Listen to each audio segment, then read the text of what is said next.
biasanya memang tidak disarankan pada beberapa penggunaan di laboratorium.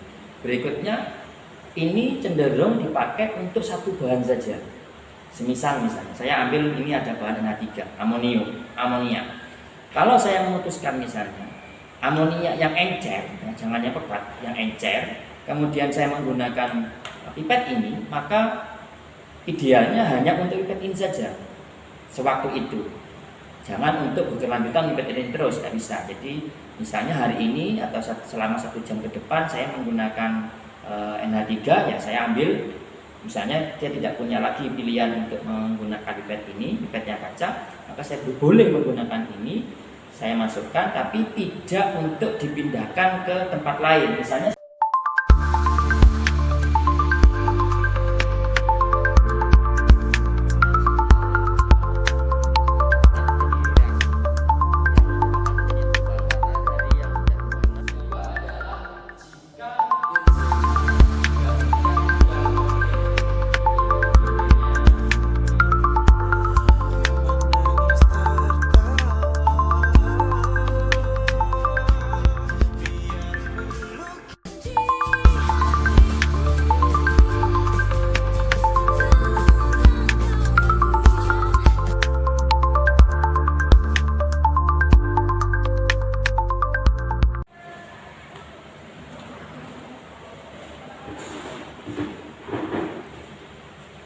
Assalamualaikum warahmatullahi wabarakatuh.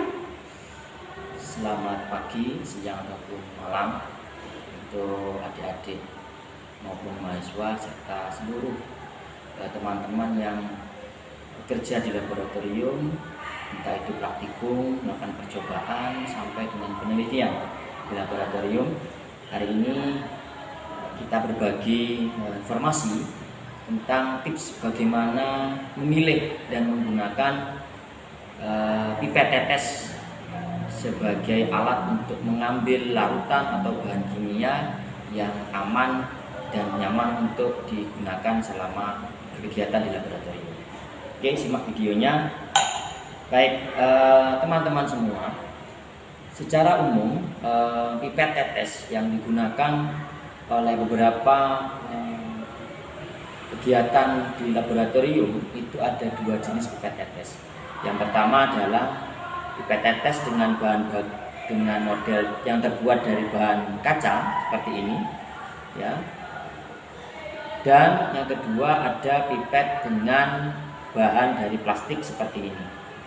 Kedua bahan pipet ini tentu punya perbedaan dan kelebihan serta kekurangan pada masing-masing alat tersebut.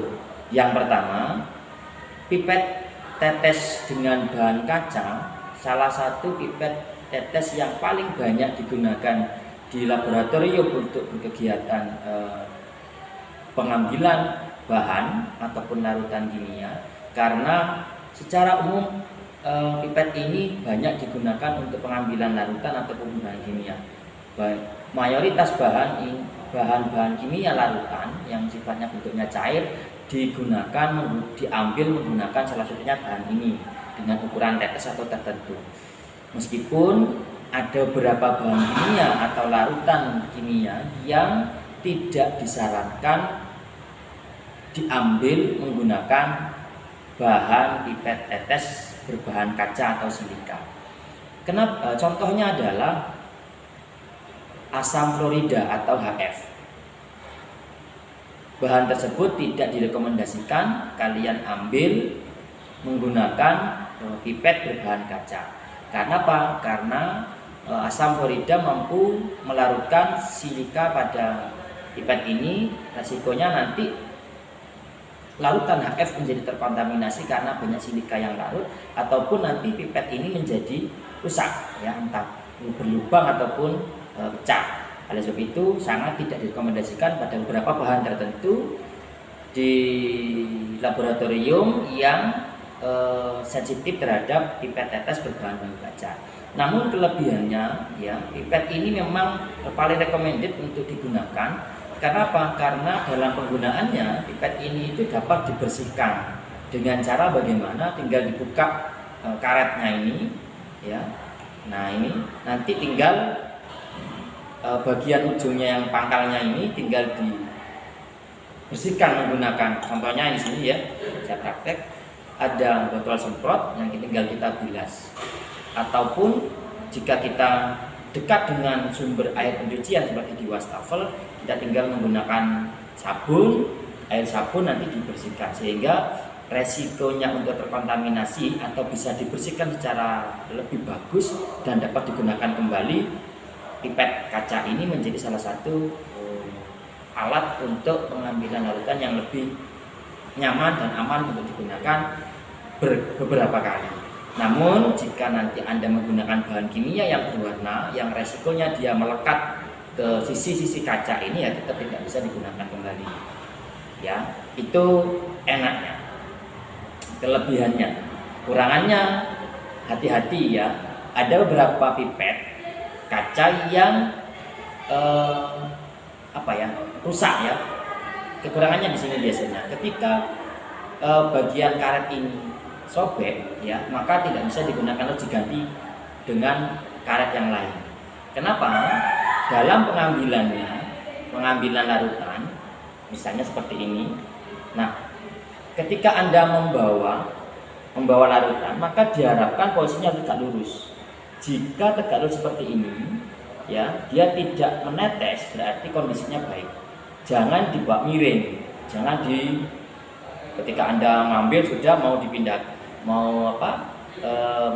memindahkan ke tempat lain, misalnya beberapa langkah, tidak disarankan membawanya miring. Resikonya dengan membawa miring seperti ini, boleh jadi nanti dia netes ataupun Anda lupa sehingga dia masuk ke sini. Ya, itu menyebabkan terjadinya kerusakan pada pipet.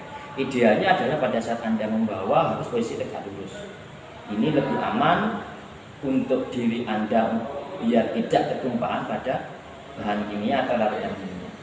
Nah, itu tips dalam mengambil dan menggunakan pipet tetes yang berbahan kaca. Ini memang recommended untuk digunakan pada hampir semua bahan kimia, kecuali hanya beberapa bahan tertentu yang memang tidak direkomendasikan menggunakan pipet tetes berbahan kaca. Oke.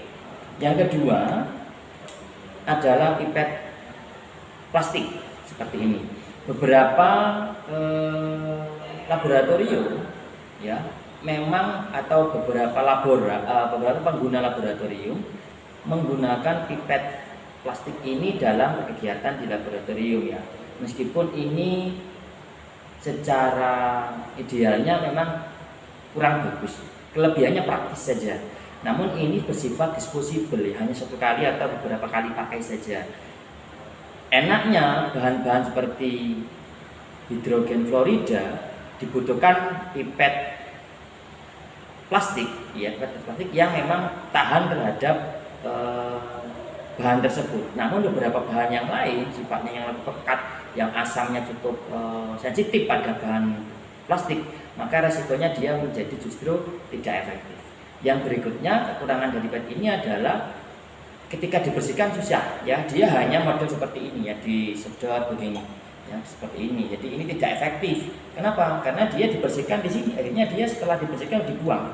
Larutan ini dibuang, cairan yang sebagai tempat cucinya juga harus dibuang. Ketika begini dibersihkan dalam posisi terbalik seperti ini pada air mengalir juga tidak efektif. Ya.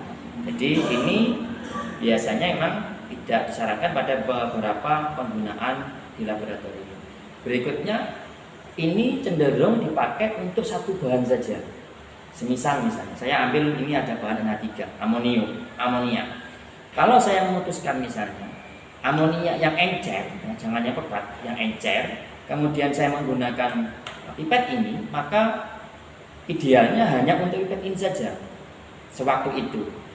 Jangan untuk berkelanjutan pipet ini terus, tidak bisa. Jadi misalnya hari ini atau selama 1 jam ke depan saya menggunakan NH3, ya saya ambil. Misalnya saya tidak punya lagi pilihan untuk menggunakan pipet ini, pipetnya kaca, maka saya boleh menggunakan ini, saya masukkan, tapi tidak untuk dipindahkan ke tempat lain. Misalnya saya punya bahan yang lain, misalnya di sini ada bahan X, maka tidak boleh ya, tidak ideal ya. Ini setelah dari NH3, kemudian saya hanya berbekal, saya bilas seperti ini saja, kemudian saya pindahkan ke wadah lain, tetap punya potensi dia terkontaminasi karena tidak semua bagian dari sini akan bersih dari NH3 atau bahan semula. Makanya dia cocoknya hanya untuk satu bahan saja, tidak direkomendasikan untuk pindah ke bahan lain. Beda dengan PET kaca, karena ketika dia sudah di NH3 misalnya, dia mau pindah mengambil dari bahan lain seperti bahan lainnya, maka cukup ini dibuka karetnya, kita bisa bilas maupun dengan air sabun, dia akan bersih ke seluruh bagian. Jadi potensi dia terkontaminasi dari bahan sebelumnya sangat kecil dibandingkan menggunakan PET ini. Oleh sebab itu, pilihan ada di kita semua, kapan kita harus menggunakan pipet berbahan plastik dan kapan kita harus menggunakan pipet berbahan kaca. Selain itu, yang perlu paling Anda perhatikan adalah NSDS atau sifat bahan kimia yang kita gunakan. Apakah bahan itu aman untuk diambil menggunakan pipet berbahan kaca atau alat ukur lainnya yang berbahan kaca, atau justru lebih ideal digunakan bahan-bahan lain yang terbuat dari plastik ataupun sejenisnya. Semoga tips ini bermanfaat untuk kita semua. Tetap semangat dalam bekerja di laboratorium, hasilkan karya yang luar biasa. Terima kasih. Kami tunggu Anda untuk bergabung di Politeknik Kesehatan Jember di Prodi Farmasi, D3 Farmasi, agar kita bisa bekerja di laboratorium di dunia kefarmasian dan dunia kesehatan. Terima kasih. Wassalamualaikum warahmatullahi wabarakatuh.